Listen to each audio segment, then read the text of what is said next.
Boa noite, sejam bem-vindos a mais esse encontro da Sociedade Espírita Jorge. Neste mês de setembro, por conta da campanha do Setembro Amarelo, todas as palestras da SEG, as palestras de quarta-feira, de alguma forma estarão ligadas ao tema da valorização da vida. Muitas vezes é um tema difícil de ser abordado quando pensamos no suicídio, na prevenção do suicídio, mas é igualmente um tema muito importante.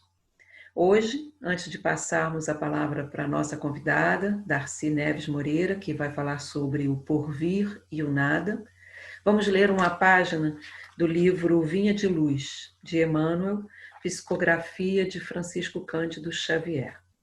Capítulo 48. Cooperemos fielmente, pois somos cooperadores de Deus. Paulo, primeira carta aos Coríntios, capítulo 3, versículo 9. O Pai é o supremo criador da vida, mas o homem pode ser fiel cooperador dele. Deus visita a criatura pela própria criatura. Almas cerradas sobre si mesmas declarar-se-ão incapazes de serviços nobres, afirmar-se-ão empobrecidas ou incompetentes. Há companheiros que atingem o disparate de se proclamarem tão pecadores e tão maus que se sentem inabilitados a qualquer espécie de concurso sadio na obra cristã, como se os devedores e os ignorantes não necessitassem trabalhar na própria melhoria. As portas da colaboração com o divino amor, porém, permanecem constantemente abertas, e qualquer homem, de mediana razão, pode identificar a chamada para o serviço divino. Cultivemos o bem, eliminando o mal. Façamos luz onde a treva domine. Conduzamos harmonia às zonas em discórdia. Ajudemos a ignorância com o esclarecimento fraterno. Seja o amor ao próximo nossa base essencial em toda a construção no caminho evolutivo. Até agora, temos sido pesados à economia da vida. Filhos perdulários, ante o orçamento divino, temos despendido preciosas energias em numerosas existências, desviando-as para o terreno escuro das retificações difíceis ou do cárcere expiatório. Ao que nos parece, portanto, segundo os conhecimentos que possuímos, por acréscimo de misericórdia, já é tempo de cooperarmos fielmente com Deus no desempenho de nossa tarefa humilde. Que possamos todos, nesse momento, agradecer a oportunidade deste encontro, deste momento de pausa, de reflexão, de conhecimento. Que possamos, unindo pensamentos e sentimentos, vibrarmos, a fim de que a cada dia aprendamos um pouco a não sermos pesados à economia da vida. Que a cada dia possamos, como diz o texto, nos fazermos presentes na vida daqueles a quem somos próximos, ajudando, esclarecendo, confortando, ouvindo, apoiando e dessa forma também aprendendo. Agradecemos a oportunidade deste encontro e que estejamos abertos de corpo e alma para as palavras que a Darcy vai nos trazer hoje. Meus amigos, companheiros da Sociedade Espírita Jorge, queria mandar nesse instante meu abraço para todos vocês, né? Especialmente neste mês, Setembro Amarelo, em que todas as casas espíritas estamos falando a respeito destes assuntos tão importantes, nesse período de distanciamento social, que está trazendo para nós também uma grande oportunidade de nós aprofundarmos os nossos ensinamentos, os conteúdos que a doutrina espírita traz para cada um de nós. Então, meus amigos, nós estamos aqui agradecidos pela oportunidade que a espiritualidade nos traz, não é, de nós trabalharmos, não é? Trabalharmos, nós estudarmos e ajudarmos a sociedade que nos envolve. O nosso estudo é do livro Céu e Inferno.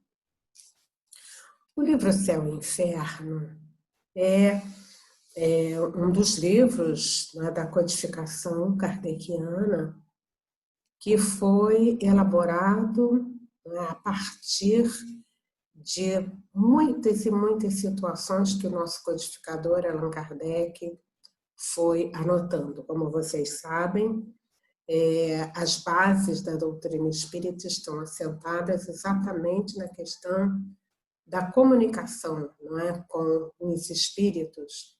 Então, o nosso amigo Allan Kardec, ele conversava, ele perguntava, e nós vamos, então, ver neste livro, eu vou apresentá-lo para vocês, né? Nós vamos ver, assim, neste livro, quando ele diz, né, quer dizer, o céu e o inferno, ou a justiça divina segundo o Espiritismo.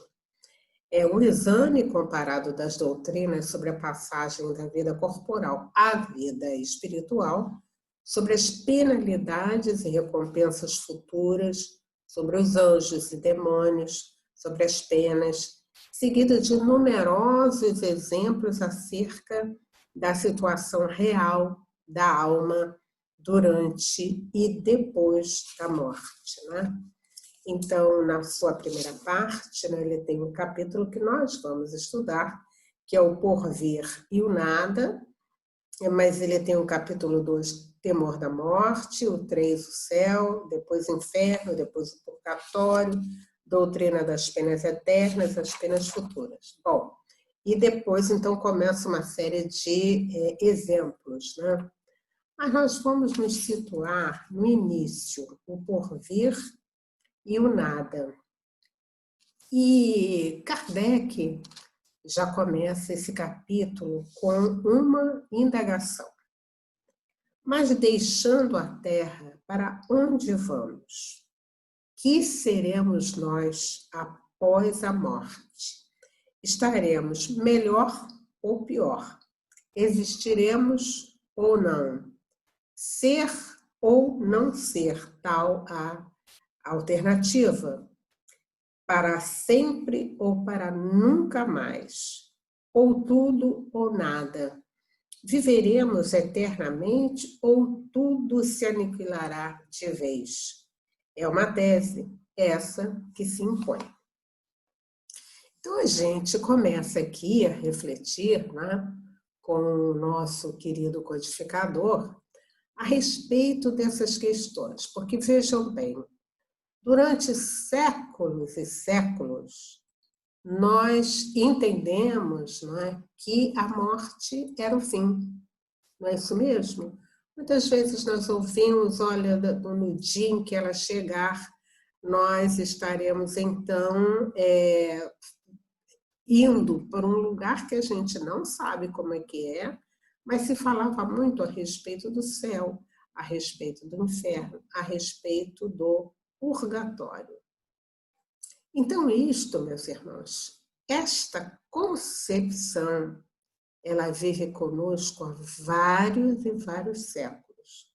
E nós vamos ver, então, que nós, durante esse período todo, nós vivemos, então, justificando uma série de atos da nossa vida. Ora, se eu vou morrer, então, de que me vale, por exemplo, estar preocupado com alguém? Não.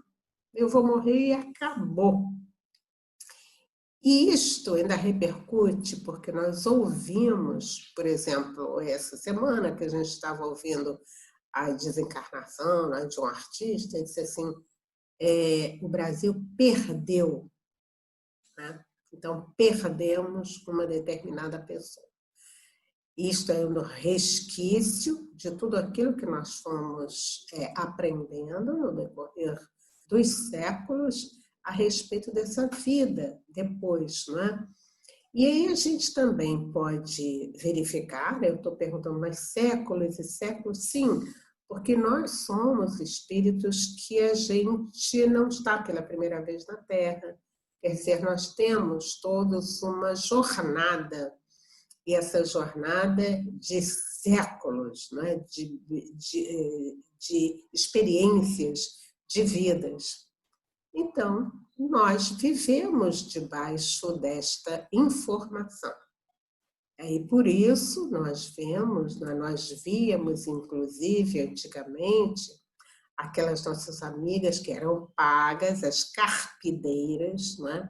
Que eram pagas para chorar no velório de alguém.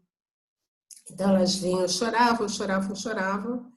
O trabalho delas era esse, né? Isto porque nós, a partir daquele instante, nós não vamos mais ter contato, nós vamos ter notícia a respeito daquele indivíduo.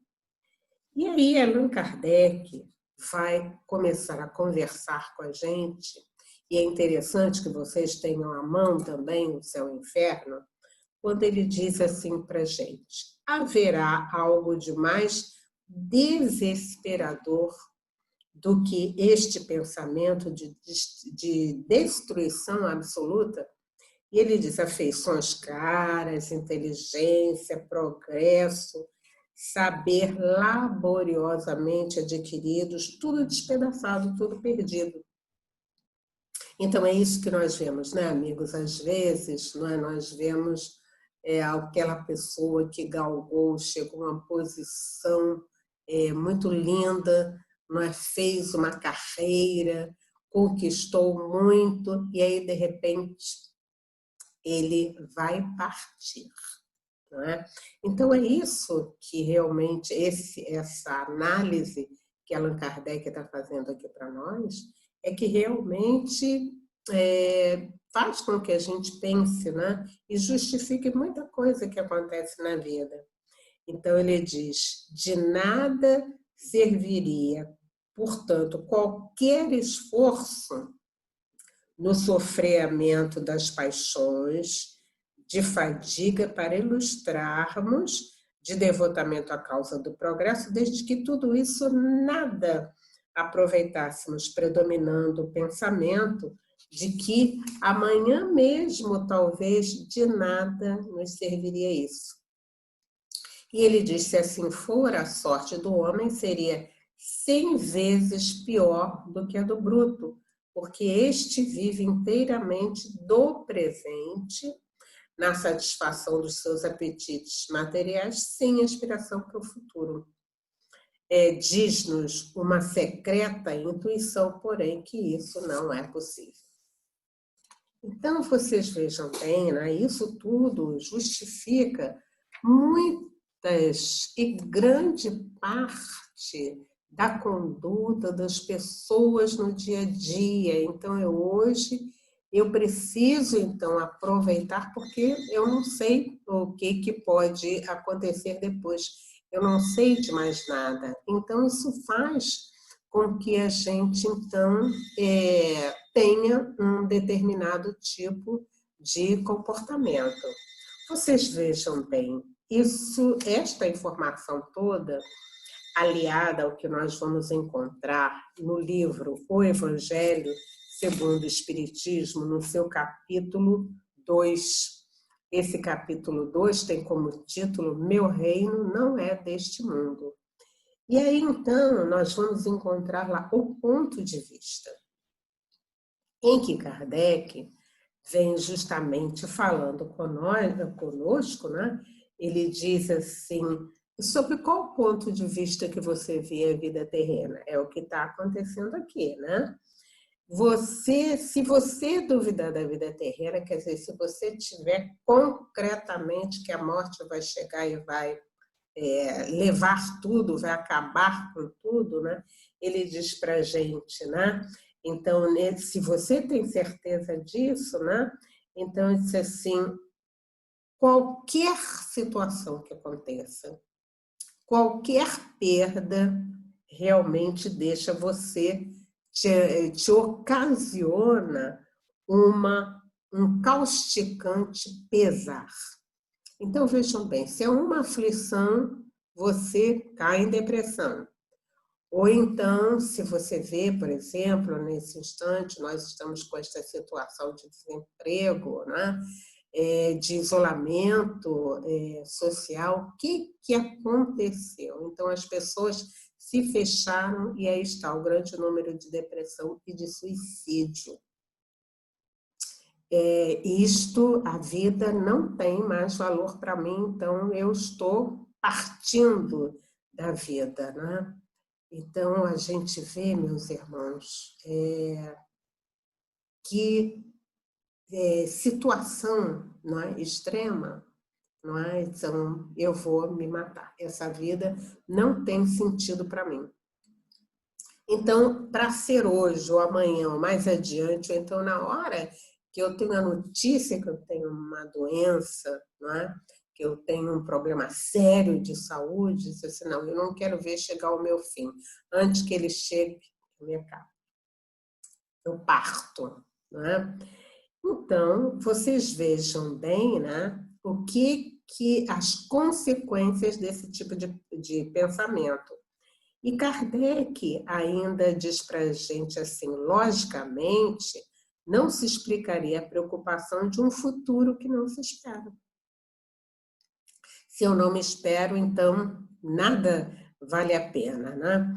E aí a pessoa, então, diz para nós, gozemos enquanto aqui estamos, gozemos o mais possível, pois que conosco tudo se acaba, gozemos depressa, porque não sabemos quanto tempo existiremos.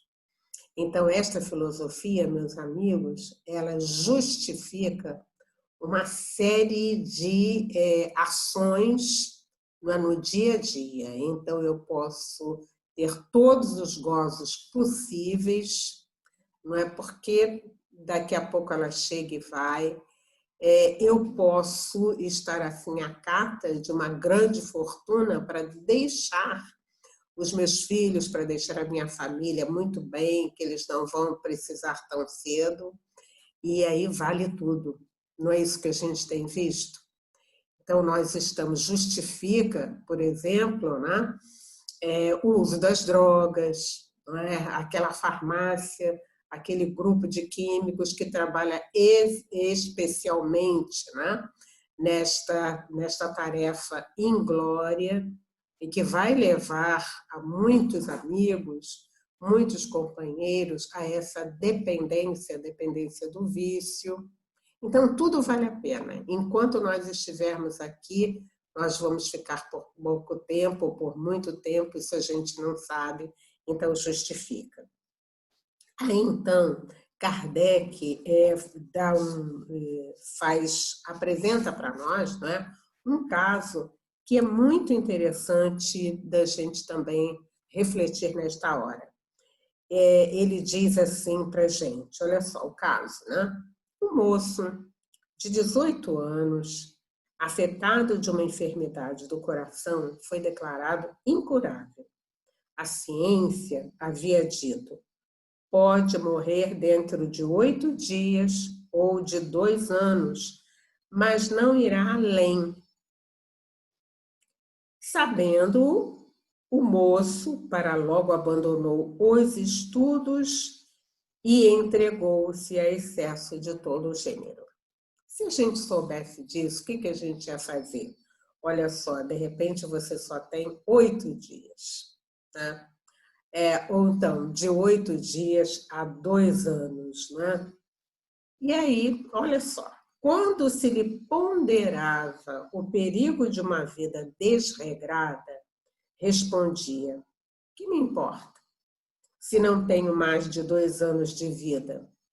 De que me serviria fatigar o espírito? Gozo o pouco que me resta e quero divertir-me até o fim. Eis a consequência lógica do niilismo, quer dizer, do nada. Então, se eu sei que eu só tenho esse tempo, o que eu vou fazer? Eu vou, então, aproveitar. Aí Allan Kardec faz o seguinte comentário. Se este moço fosse espírita, o que ele diria? Vamos lá. Se isso acontecesse conosco, né?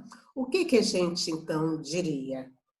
Aí, este rapaz espírita, ele diria assim: a morte só destruirá o corpo, que deixarei como fato usado, mas o meu espírito, não é? Eu viverei. Serei, na vida futura, aquilo que eu próprio houver feito de mim nesta vida, do que nela puder adquirir em qualidades morais e intelectuais. Nada perderei, porque será outro tanto de ganho para o meu adiantamento. Então, vejamos bem, queridos companheiros, o raciocínio que Allan Kardec vai fazendo, né, no sentido de que nós pensemos, de que nós examinemos bem essa questão, essa visão do nada, não é? Que traz este comportamento. É interessante também nós lembrarmos o seguinte: no livro Viagem Espírita, em 1862, Allan Kardec está fazendo um daqueles maravilhosos discursos, não é? Quando ele diz que a nossa sociedade ela está invadida pelo materialismo, que diz para a gente assim, o presente é tudo e o futuro é nada. E ele então vem dizer para nós que o Espiritismo diz alguma coisa diferente. E é nessa hora que o jornalista diz assim: parisienses, cuidado, porque o Espiritismo tem muitas seduções. Se a gente ouvisse isso, o que a gente ia fazer? A gente já queria logo defender, né? E aí o professor Rivaio, ele diz assim: você está com a razão. Realmente o Espiritismo tem muitas seduções, e uma delas é comprovar que o presente é bem pouco e o futuro é tudo. Então, vendo este caso aqui desse jovem, a gente diz assim: olha, o presente é bem pouco, porque o futuro é tudo, porque o Espiritismo vem comprovar para nós a respeito da vida futura. Só fazendo um parênteses e lembrando como surgiu a doutrina espírita. Então, nós vamos ver que o professor Rivaio, lembrem, ele foi convidado para assistir aquele fenômeno das mesas girantes. E aí, o que foi que aconteceu, né, nessas mesas girantes? Né? Ele foi descobrir que aquele movimento tinha como origem a alma dos homens que haviam morrido. E, a partir daí, tudo muda. E ele vai dizer que o melhor, que o que aconteceu de melhor, não é, naqueles fenômenos, não é, era justamente o descobrir que a morte era uma passagem. E é justamente isso que ele vem trazendo para nós aqui, né? Nesse capítulo 1, que ele vem dizendo que o Espiritismo ele trabalha, não é, para diminuir realmente a incredulidade. E ele diz assim: o Espiritismo vem opor um dique à divisão da incredulidade, não somente pelo raciocínio, não somente pela perspectiva dos perigos que a incredulidade, acarreta, mas pelos fatos materiais, tornando visíveis e tangíveis a alma e a vida futura. É bom que a gente repita, né, para a gente entender o seguinte: nós estamos aqui, nesse instante, neste corpo, que foi a melhor forma que a gente teve para que a gente vivesse, né, nesse momento, mas nós não somos daqui. Né? Nós continuamos a viver. Este corpo, né, um dia ele vai ficar velhinho, ele vai ficar cansado, ele vai ficar adoecido, né? Ou então ele vai ficar todo quebradinho, né? Como ensinava a tia Vilma Macedo, né? Fazendo outro parênteses, a tia Vilma Macedo era uma evangelizadora que ela atuava com as músicas, né? Então, ela e o marido, o tio Wilson. Então, ela compôs, quer dizer, ela ouvia a música e anotava. Então, ela recebeu uma música chamada assim, O Espírito, e ela cantava com as crianças, para as crianças, então ia andar aprendendo. E a música, meus irmãos, era assim, olha só. Este corpo de carne em que estou encarnada é um tesouro que Deus me deu emprestado. Com ele eu vou à escola, eu ouço, eu vejo, eu posso falar. Sentir o perfume das flores, de tudo saber, o paladar. Ela está falando do corpo. E aí continua a música. Eu, espírito, que penso, que aprendo, que sinto, que tomo qualquer decisão. Recebi este corpo emprestado para progredir nesta reencarnação. Quando ele estiver bem velhinho, cansado, fraquinho ou mesmo quebrado, serei obrigado a deixá-lo, estarei espírito desencarnado. Bonita música, né? Então as crianças da evangelização cantavam. E com esta música, que conteúdo eles estarão assimilando? Eu um dia vou deixar esse corpo para partir para a espiritualidade, não é? Então, isso que Allan Kardec vem dizendo aqui para nós, não é? Acaba a credulidade. Então, quando a gente vê as notícias que nós estamos recebendo, olha, partiu, o corpo será velado, então nós temos a certeza que, segundo a nossa doutrina, né, de que chegou o momento em que aquele amigo precisou se despedir da terra, não é? Se despedir desta sua trajetória, dessa sua vida, não é? Então, a gente vai entendendo, então, que quando se falava, né, que, olha, depois da morte há um nada, nós vamos, então, começar a entender que depois da morte tem tudo. Aquilo que Allan Kardec falava lá ao jornalista, né? O presente é pouco, o futuro é tudo. Então, a gente vai começando a aprender que é exatamente neste presente que nós estaremos formando o nosso futuro, né? E aí ele diz aqui para a gente, né? O homem vai saber de onde ele veio, para onde ele vai, né? E mostra, né, um fim que não, que, digamos assim, corresponde às suas aspirações. Mas, por exemplo, eu fiz todo um crescimento, né, de experiências, de intelectualidade, e agora aquilo se perde? Não. Esta é a melhor notícia que nós, então, temos. Nada se perde. E, então, o Espiritismo apresenta, então, um futuro lógico, não é? Digno em tudo da grandeza, da justiça de Deus. E repudia, assim, o materialismo, esse vácuo, não é? Então, o Espiritismo nos dá coisa melhor. Eis porque o Espiritismo, então, é acolhido por todos os atormentados da dúvida, os que não encontram nem nas crenças, nem nas filosofias vulgares o que procuram, porque realmente o Espiritismo tem a lógica do raciocínio e a sanção dos fatos. E realmente por isso que ele é inutilmente combatido, porque, querendo ou não, as ideias espíritas vão se vulgarizando. E vocês imaginem bem, outro dia eu estava aqui ouvindo e acompanhando aquele papo das 9 com André Trigueiro, né?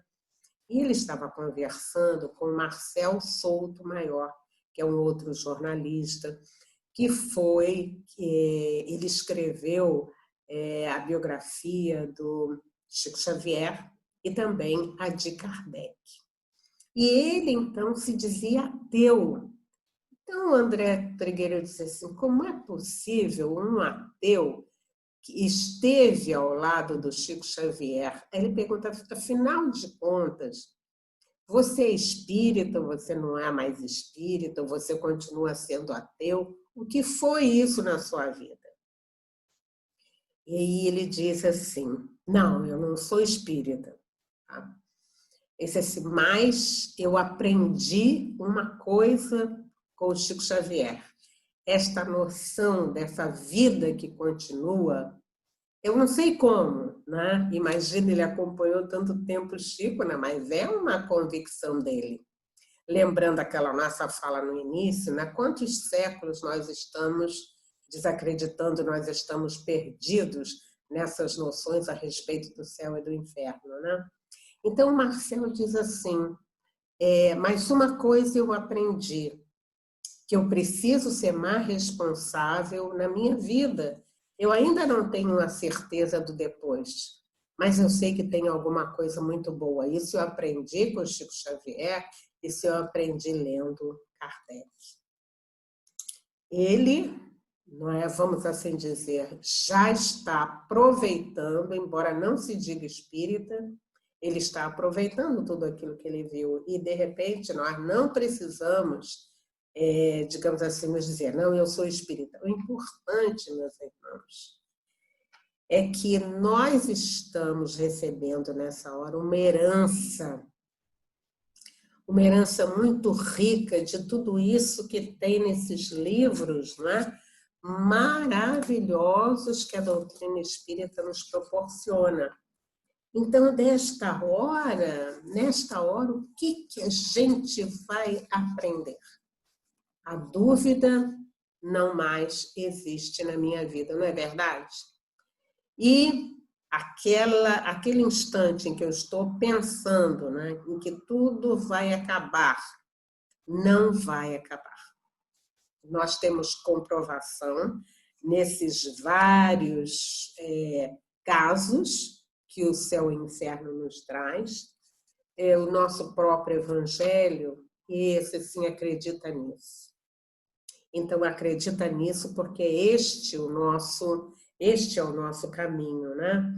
E aí, aqui no nosso evangelho, né, nós vamos ver uma informação também muito rica que o Kardec nos diz. Olha, no evangelho, no capítulo 2, meu reino não é deste mundo, quando ele fala a respeito do ponto de vista. Então, Kardec diz assim, o homem, né, que acredita, então, na vida futura, ele vai encontrar vastas oportunidades de assumir tudo que o rodeia, né? Então, ele vai entender o mal que atinge, né? Ele vai ficar, né? Ele vai fazer todo um trabalho muito interessante consigo mesmo, né? E ele vai, digamos assim, manifestar na sua ação, no dia a dia, na sua vida, esta crença. E ele vai dizendo assim, se todos, o homem instintivamente, né, ele procura o seu bem-estar. Então, na medida que ele entender que a vida dele não é esta preciosidade que ele tem dentro dele, o instinto de progresso e da conservação, que inclusive eles estão na lei da natureza, ele vai trabalhar por gosto, ele vai trabalhar por dever, obedecendo desse modo aos desígnios da providência. Então, ele sabe, ele vai aprendendo, não é, que nós não estamos ao léu nesta vida, que nós temos um Deus, não é, que dirige a nossa vida, existe um plano para a nossa vida, que nós estamos aqui assim durante um certo período, né? Então, ao invés do abuso dos gozos que a vida nos proporciona, né, como ele diz, né, nós vamos então partir por uma experiência mais enriquecida. E Kardec diz assim, aquele que se identifica com a vida futura assemelha-se ao rico que perde sem emoção uma pequena soma, né? Então, ele está nos ajudando, né, para que a gente entenda melhor tudo isto, né? E aqui ainda no Céu e Inferno, nós vamos ver assim muito interessante, né?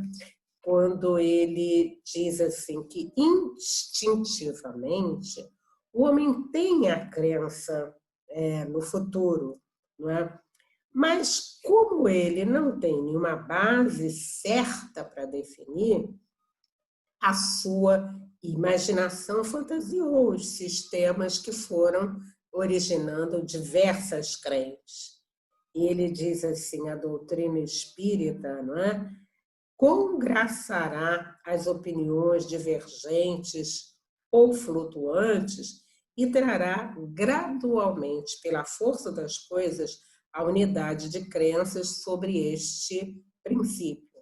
Então, meus amigos, nós vamos também, eu vou também trazer para vocês, dentro dessa questão do porvir e o nada, uma questão de O Livro dos Espíritos que realmente nos ajuda muito a entender a respeito desta questão, o porvir e o nada, né?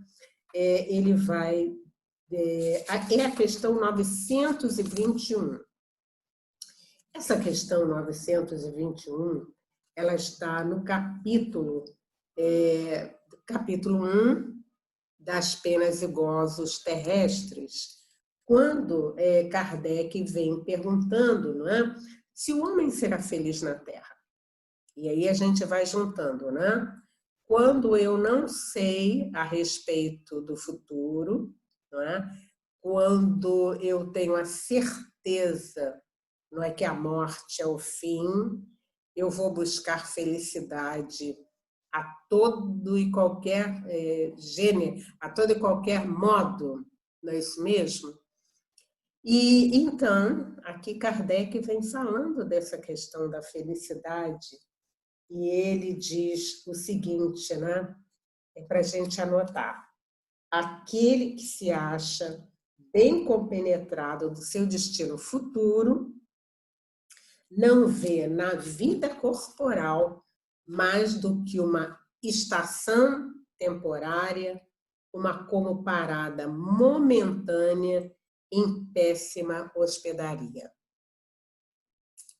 Meus amigos, saber disto é uma grande alegria. Vocês já imaginaram, a gente faz uma viagem, dá um problema no carro, você tem que parar, ficar ali um tempo, até que você continue a sua viagem. Nós temos a certeza que essa viagem continua.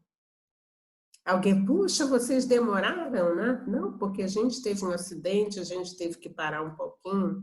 Então, aqui, Allan Kardec, ele está dizendo para nós, não é, numa síntese dessa questão do porvir e do nada, ele está dizendo para ele, minha gente, olha só, nós precisamos parar, houve um acidente, nós precisamos parar numa hospedaria, não é mas é temporário. Quando nós estamos falando de temporário, meus amigos, nós não sabemos se a nossa permanência aqui vai ser de um dia, de um mês, de um ano, de 20 anos, de 100 anos, de 150 anos. 150 não, Darcy, mas 104. A gente já tem muita gente com 104, 110 anos. Nós não sabemos. O importante, meus amigos, é que a gente aqui veio numa tarefa. A tarefa é a nossa renovação moral. Nós vemos aqui para crescer, nós vemos aqui para avaliar aquilo que a gente precisa crescer como ser humano, como ser espiritual, para que nós possamos galgar essa escada em direção da luz. Então, quando nós estamos entendendo dessa forma, as tristezas, as dificuldades, a doença, a dor, o mal-estar, ele realmente fica conosco, não é? Como essa parada momentânea, mas a gente segue adiante. E se a gente tiver dúvida, nós vamos aproveitar desses livros maravilhosos, desses conceitos maravilhosos do que está acontecendo aqui no caso, né, com o nosso livro Céu e Inferno. E aí também voltando àquela questão daquele rapaz, né, 18 anos, e agora o que você vai fazer? Só tem dias ou anos. O que nós vamos fazer, então? É o que Allan Kardec também vem contando aqui para nós, não é? Eu vou, então, tentar adquirir as qualidades morais e intelectuais, não é? Para o meu adiantamento. Aí é que está. Então, ele diz assim, toda imperfeição de que me livrar será um passo a mais para a felicidade. A minha felicidade ou infelicidade depende da utilidade ou inutilidade da presente existência. Então, portanto, é meu interesse aproveitar o pouco tempo que me resta. Então, a gente volta lá àquela questão 921 de O Livro dos Espíritos, em que Kardec, então, está dizendo para nós, não é? Que aquele que consegue perceber, aquele que consegue acreditar, não é? Ele vai ver que esse momento, então, né, não é mais do que uma estação temporária, uma parada momentânea em péssima hospedaria. Então, meus amigos, meus irmãos, o que nós poderíamos dizer agora? Nós também temos anjos queridos que nos acompanham e eles sabem de nós melhor do que nós mesmos. Esta é a boa notícia que o Espiritismo dá para a gente e que todas as noites nós fazemos assim um exercício de morrer. Nós deitamos, nosso corpo pesado, cansado, e nós, como espíritos, saímos do corpo e vamos nos encontrar com os nossos anjos guardiães, com os espíritos familiares, vamos participar de encontros, de conversas, e a gente pode dizer a vocês que isto não é mentira. Aí estão os livros de André Luiz, que nos trazem essas informações, essa grande literatura espírita que aí está, e que diz para a gente, está contando para a gente isso, e intimamente. Nós vamos aceitando, porque antes de encarnar, a gente esteve no plano espiritual, a gente teve essa vivência, a gente traz esta noção, a gente traz essa informação. Então, meus amigos, olha só, força, coragem, e que a gente também possa conversar sobre isso com os nossos filhos. Desde pequenininhos, vamos ensinando-lhes a orar, a agradecer ao Papai do Céu, a dizer que nós temos os amigos invisíveis, que nós temos um anjo de guarda. Vamos inventar uma música do anjo da guarda para que ele cante. Nós temos ouvido os depoimentos dos espíritos nos dizendo como faltou isso na nossa infância. Ou aquele outro que diz, minha mãe sentava e contava as histórias de Jesus. Então, quando eu me suicidei, eu fiquei perdido naquelas lembranças, naquela situação, não sabia o que tinha acontecido comigo, e me veio à mente as histórias que a minha mãe contava a respeito de Jesus. E com isto, eu fui me acalmando, eu fui me lembrando daquelas histórias, comecei a orar, e orando eu tive condições para perceber que os amigos estavam próximos de nós, de mim, no caso, né? Me aguardando.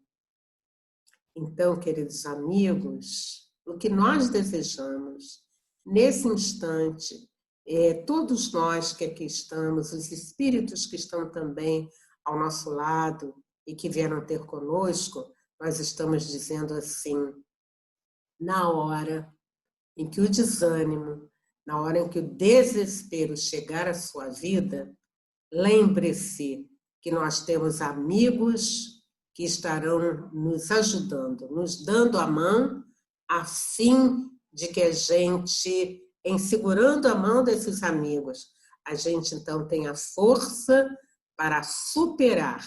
E lembrando aquilo que a mãe de Jesus dizia, tudo passa. Tudo passa. Muita paz.